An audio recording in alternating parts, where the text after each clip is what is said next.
Welcome to the deep dive.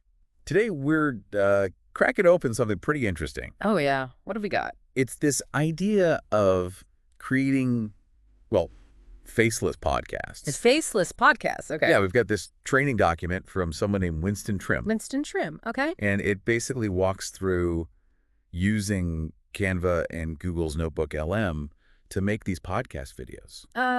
Videos for YouTube and websites, that kind of thing. Exactly. And, with an eye towards monetization, specifically through Canva. Interesting. So the goal is to figure out how these tools let you make podcast content without, well, showing your face. That's the mission, to really get into the nuts and bolts of how you'd use Canva and Notebook LM for this. And this Winston Trim fellow, what's his angle? He calls himself a builder. The document feels very methodical, like step-by-step. Like an instruction manual. Pretty much. Okay. He emphasizes that structure, saying it makes it easier to fix things if they go wrong. That makes sense. A structured approach for content. Okay, so where do we start? The tools. Yep, the toolkit. First up, Canva. He talks about setting up an account, free versus pro. And which one does he push for? He recommends pro, says you kind of need it. Really? Why pro specifically? Doesn't free Canva do video now? It does, but it seems the pro features are pretty important for this method. Like what kind of features? Better video editing tools, maybe? More control over the timeline, and importantly, access to more, elements and stock assets. Right. If you want a polished look, or if you're aiming for monetization within Canva, like you said, Pro probably gives you more ammo. Exactly. Free gets you started, but Pro unlocks the full potential described here. Okay, makes sense. More tools, more options. What about the other piece? Google Notebook LM. Right, Notebook LM.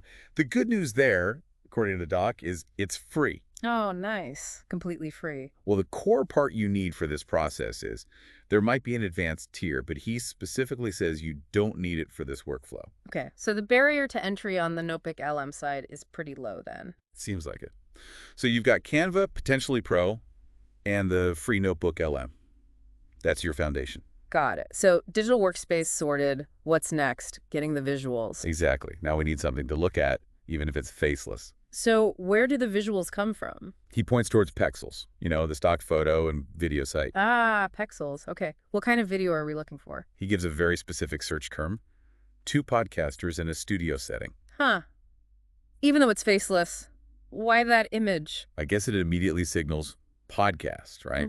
Even without seeing faces, that studio setup gives you the context. It's like a visual cue. Yeah, okay, I get that. It sets the mood, like background music almost, but visual. Kind of. And he has a tip about the video clip itself. Oh, yeah. It says to grab the longest one you can find. Longest clip possible. Why is that helpful? Well, think about it. If you start with a really long clip, you have more base material.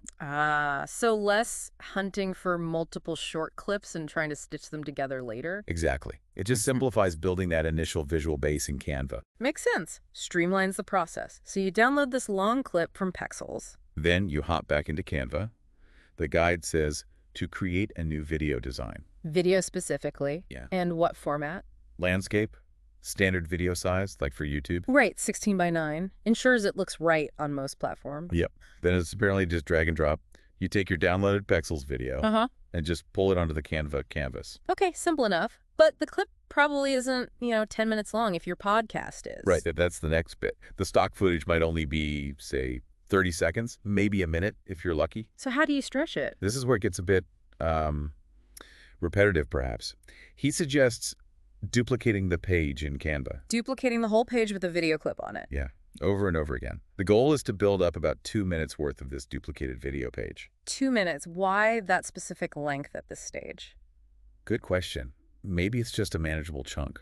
Like create a solid 2-minute visual block first. A building block. Okay, not too short. You're duplicating forever later, but not so long it's unwieldy now. That sounds about right. It's a practical staging step. So you duplicate pages until you have this, say, 2-minute visual sequence. Then what? Then, and this seems like a key step, you download that 2-minute sequence as an MP4 file. Download it. Even though the final video will be longer, why download it now? Think of it like prepping an ingredient. You've created your base visual loop. Okay. So you download the MP4 of the loop itself. Exactly. Now you have this standalone visual asset ready for the next phase. Got it. Visual foundation. Done. Now the audio, right? The actual podcast content. Yep, time for the podcast, part of the Faceless podcast. Where does that come from? Does the guide specify? It's pretty flexible. Mentions you could use stuff from ChatGPT or, any other way you generate written content. So you need a script first, basically. Yes, and the crucial step is getting that script, that content, into Notebook LM. Okay, back to Notebook LM. What does it do with the script? Just store it. It seems to do more. It's designed to work with documents, pull out information. Right. But here, it acts as the place you upload your podcast content. And it's flexible with formats. Like what? Word docs? PDFs, website links, Google Docs, slides, even YouTube URLs, apparently. Wow, okay. So you can feed it content from lots of places. Seems so. You create a new project in Notebook LM and just upload your source. And then, does it just sit there? No, this is the cool part, according to the guide. You can then generate and preview the audio within Notebook LM. Wait, generate the audio? Like text-to-speech? It appears so. It seems Notebook LM can synthesize audio from the text you give it. Huh, okay. And you can preview it first. Yeah, that preview function sounds crucial. Lets you check the quality, make sure it sounds okay before you commit. Right, you wouldn't want a robot voice reading your podcast if you didn't expect it. Quality control. Exactly. Once you're happy with the preview. You download the audio file, let me guess, MP3 or WAV. The guide doesn't specify the audio format, just that you download the generated audio file. Okay, so now we have two key files. The 2-minute visual loop MP4 and the full podcast audio file from Notebook LM. Correct. All the pieces are ready.